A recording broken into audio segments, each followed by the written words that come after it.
Oke, saya lanjut untuk tahap pengimplementasian dari pendekatan target costing. Jadi bagaimana perusahaan mengimplementasikan atau urutan dalam mengimplementasikan target costing adalah yang pertama, perusahaan harus menentukan harga pasar kompetitifnya lebih dahulu. Jadi misalkan saya berikan contoh tadi OVO mau membuat produk yang hampir sama dengan keluaran Samsung, misalkan tipe X gitu kan ya.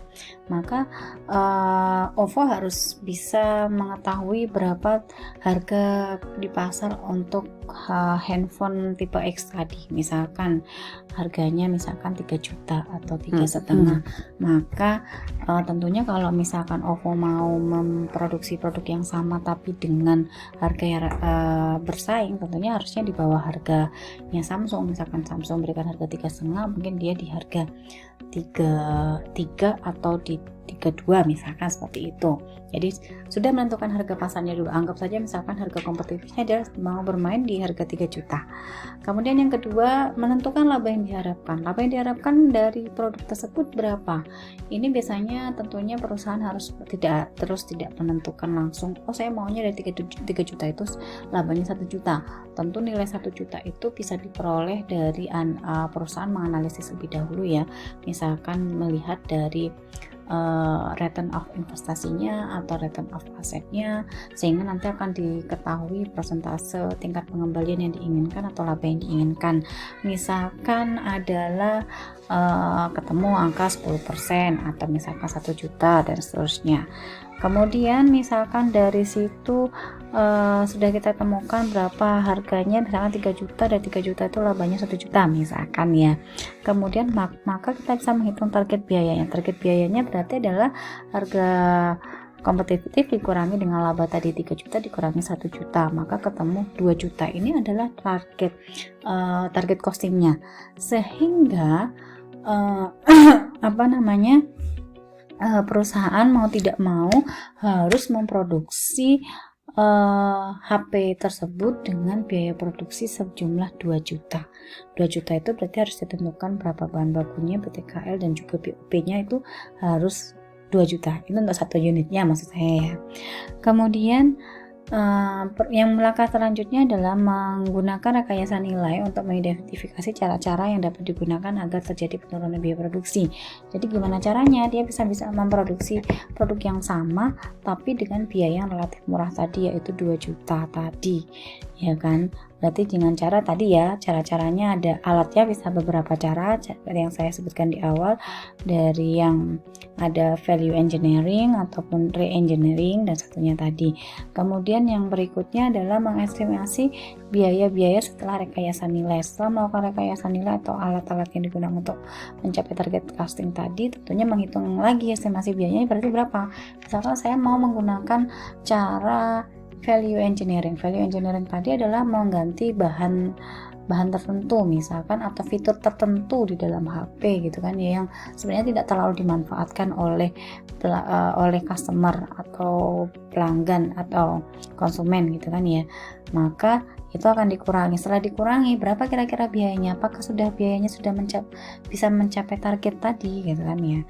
Kemudian yang berikutnya adalah melakukan aktivitas-aktivitas untuk mencapai biaya target. Salah satunya adalah Kaizen costing, jadi memperbaiki secara terus-menerus dari proses produksinya. Nah, cara keempat sampai dengan cara keenam ini dapat dikatakan sebagai cara untuk mencapai target biayanya. Seperti itu, ini adalah tahapan untuk mengimplementasikan pendekatan target costing di dalam perusahaan.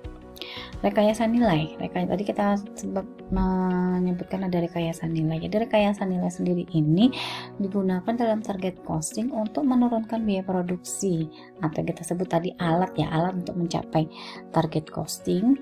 Menurunkan biaya produksi melalui analisis konsumen, yang dimana digunakan untuk mengidentifikasi preferensi konsumen yang kritis atau penting untuk mengetahui konsumen maunya produk yang seperti apa sih, yang berhubungan dengan fungsi-fungsinya, jika ada produk hasil inovasi ataupun dari hasil produk baru ya. Contohnya tadi HP ya, misalkan fitur-fitur yang digunakan saat ini butuh apa nih gitu kan ya. Nah itu yang akan dikembangkan oleh perusahaan atau kita sebut rekayasa nilai. Rekayasa nilai ini nanti jadi ada klasifikasi berhubungan dengan klasifikasi produk. Jadi ada klasifikasi produk berdasarkan fungsionalitasnya. Ini bisa kita bagi menjadi dua, yaitu adalah kelompok produk yang fungsionalitasnya relatif mudah atau ditambahin. Ya, contohnya adalah mobil, handphone, jam tangan, dan lain-lain ya. Yang saya sampaikan tadi, bodinya dirubah sedikit aja sudah kelihatan berbeda. Itu kan sebenarnya kita main nambah atau ngurangin gitu kan ya. Kemudian ada yang kelompok kedua adalah kelompok produk yang fungsionalitasnya relatif stabil, artinya tidak sering terjadi perubahan model. Misalkan ada peralatan konstruksi, truk, alat kedokteran. Kayak truk itu kan modelnya dari dulu ya gitu-gitu aja ya, artinya kan perubahannya tidak relatif signifikan lah ya. Nah, dari dua jenis produk tadi, bagaimana kita caranya melakukan rekayasa nilai atau caranya untuk mencapai target postingnya? Kalau jenis produknya adalah kelompok yang pertama, tadi kelompok yang pertama adalah yang fungsionalitasnya relatif mudah atau relatif gampang untuk ditambah atau dikurangi, maka yang perlu dilakukan adalah melakukan analisis fungsional. Analisis fungsional ini dilakukan pengkajian kinerja dan biaya dari masing-masing fungsi produk sehingga dapat diseimbangkan antara keduanya.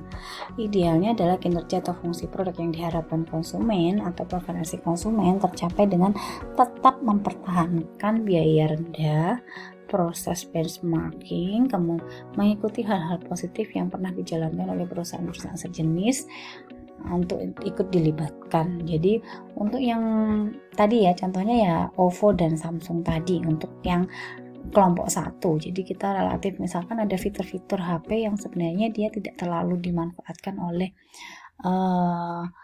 konsumen. Jadi preferensi konsumen ini kalaupun itu misalkan dihilangkan nggak akan ngaruh gitu ya, kan nggak terlalu berasa di konsumen. Tapi kita mengeluarkan fitur baru yang saat ini memang dibutuhkan konsumen, yang mana kalau kita bandingkan biayanya mungkin relatif bisa melakukan perusahaan relatif bisa untuk melakukan efisiensi biaya. Itu untuk yang kelompok satu. Nah, yang kelompok kedua, contoh kelompok satu tadi misalkan juga di sini adalah industri mobil. Misalkan preferensi konsumen maunya ada perbaikan terkait dengan safety airbag-nya.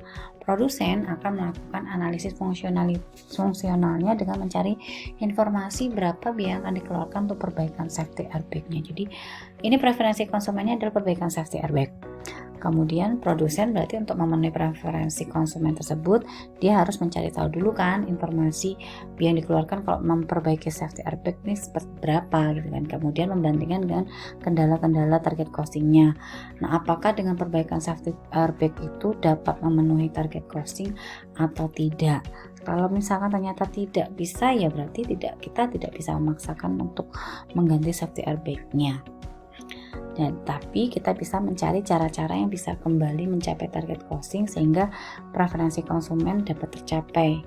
Jadi misalkan kita mengurangi biaya-biaya terkait dengan cara manufaktur maju atau istilahnya memperbaiki proses produksinya sehingga nanti biaya produksinya akan berkurang atau lebih efisien. Seperti itu untuk contoh yang pertama.